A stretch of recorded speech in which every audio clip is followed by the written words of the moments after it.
Why You Should Know The Indispensable Man by Alexander Green. In my former life as a money manager, I found that many investors, often aided and abetted by their advisors, used a blinkered approach to the stock market. Based on this, you then made an educated guess about what lies ahead for the stock market. This, in turn, leads to a theory about which stocks to buy. But a theory that's based on a guess, that's based on a hunch, may not be the best foundation for your investment portfolio. Investors hate uncertainty, and history shows that they will pay brokers, hedge fund managers and investment gurus a lot of money to eliminate it. The problem is, they can't.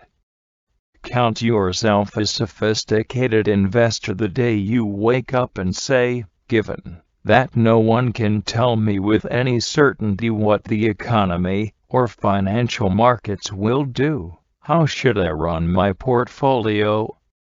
This is the beginning of investment wisdom.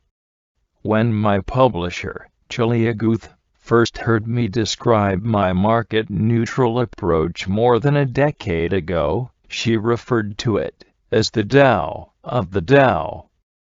I think she enjoyed saying this, in part, because Tao is also pronounced Tao. I had never considered my approach a Taoist one, but, as I learned more about the philosophy, I was struck by the similarities. Consider, for example, the following verses from China's ancient Tao Te Ching. They could be aimed squarely at economic forecasters, market timers, and metaphysical speculators. The ancient masters didn't try to educate the people, but kindly taught them to not know. When they think that they know the answers, people are difficult to guide. When they know that they don't know, people can find their own way. Or consider this verse. Not knowing is true knowledge. Presuming to know is a disease.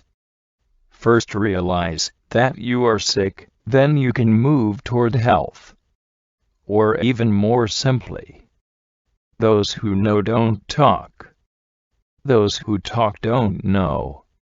The Venerable Tao Te Ching is not an investment guide, of course.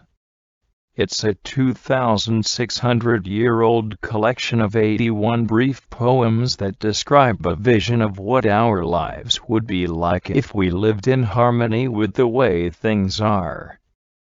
It's among the most translated books in the world, exceeded only by the Bible and the Bhagavad Gita. The Tao itself represents a transcendent mystery, something we cannot name or even imagine. Interpreted literally, it is the way of the universe, an explanation of life.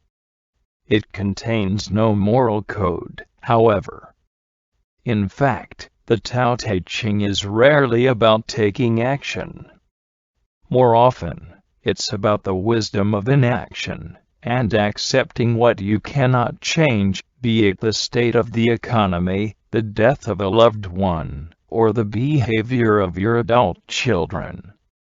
Tradition tells us the author is Lao Tzu, a keeper of the imperial archives, in the ancient capital of Luoyang, who lived around 600 BC, but more likely, he didn't exist at all.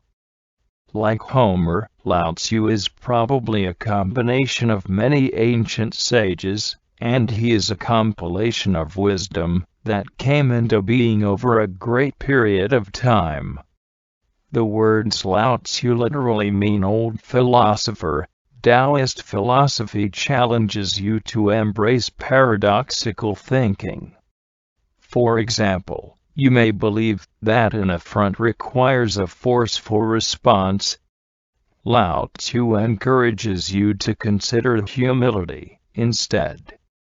A problem needs an effective solution. Consider the benefits of non-action first. The ancient symbol of the Tao shows the two phases of the moon conjoined. This represents the yin and yang of the world, masculine and feminine, darkness and light, weakness and strength, action and inaction. In the West, we tend to think that opposites contradict. The Oriental view is that they complement each other, and it is only when we change our ingrained ways of thinking that we begin to change our world. Taoist philosophy presents us with a different point of view, one that requires an open mind and considerable reflection to be fully appreciated. It reminds us, for instance, that we may be so busy trying to get rich, change the world, or improve ourselves that we miss life's essence. Verse 8 says, "Fill your bowl to the brim and it will spill. Keep sharpening your knife and it will blunt. Chase after money and security, and your heart will never unclench. Care about people's approval, and you will be their prisoner. Do your work, then step back." The only path to serenity. Taoism offers an alternative view of abundance, one that values maintaining dignity over acquiring social position, and enjoying free time over acquiring possessions in measuring the quality of life. Culture, society, and technology have changed a great deal over the last few thousand years, but the Taoist philosophy remains relevant. For example, knowing others is intelligence, knowing yourself is true wisdom. Mastering others is strength. Mastering yourself is true power. Or consider this timeless nugget: wise men don't need to prove their point. Men who need to prove their point aren't wise. Lao Tzu said, "Wise men and women have a nature like water. Water can be forceful, yet it's always the first to yield, moving quickly around obstacles, and relentlessly seeking the simplest path. With time and persistence, water will wear away the tallest mountains, and transform the landscape." People who are confrontational, who remain dogmatic, never learn this lesson. They're more interested in being right than moving forward. The Tao Te Ching says, "People are born gentle and weak, at their death they are hard and stiff." All things, including the grass and the trees, are soft and pliable in life, dry and brittle in death. Stiffness is thus a companion of death, flexibility a companion of life. An army that cannot yield will be defeated. A tree that cannot bend will crack in the wind. The hard and stiff will be broken, the soft and supple will prevail. One of the classics of Oriental literature, the wisdom of the Tao Te Ching is both simple and profound, and it's easy to follow. The secret is not to complicate it. The Tao encourages you to stop feeding your ego, and enjoy the fruits of your labor. It teaches that the experience of inner peace is the true gauge of accomplishment.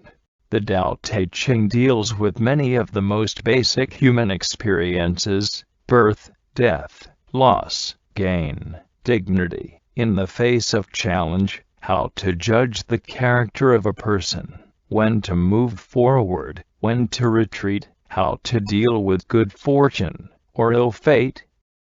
There is even sage political advice: governing a large country is like frying a small fish. You spoil it with too much poking. Despite his wisdom, Lao Tzu expected skepticism. He seemed to know his message would not always be well received, When a superior man hears of the Tao, he immediately begins to embody it. When an average man hears of the Tao, he half believes it, half doubts it. When a foolish man hears of the Tao, he laughs out loud. If he didn't laugh, it wouldn't be the Tao. Our lives are full of responsibilities and obligations. Technology and the pace of modern life add even more pressure and anxiety. Yet it's possible to gain understanding from the Tao Te Ching, a 2,000-year-old discourse on the nature of existence. Taoism teaches that to be truly free, we must be able to work with change, rather than against it, that we should be humble, flexible and detached from worldly concerns, and that the art of abundance is often a matter of recognizing, appreciating, and celebrating life as it is. If you look to others for fulfillment, you will never be truly fulfilled. If your happiness depends on money, you will never be happy with yourself. Be content with what you have, rejoice in the way things are. When you realize there is nothing lacking, the whole world belongs to you. Carpe diem. Alex Green. Reprinted with permission. Alexander Green is the investment director of the Oxford Club. Copyright 2011 by the Oxford Club, LLC, Spiritual Wealth Member Services, editor at spiritualwealth.com.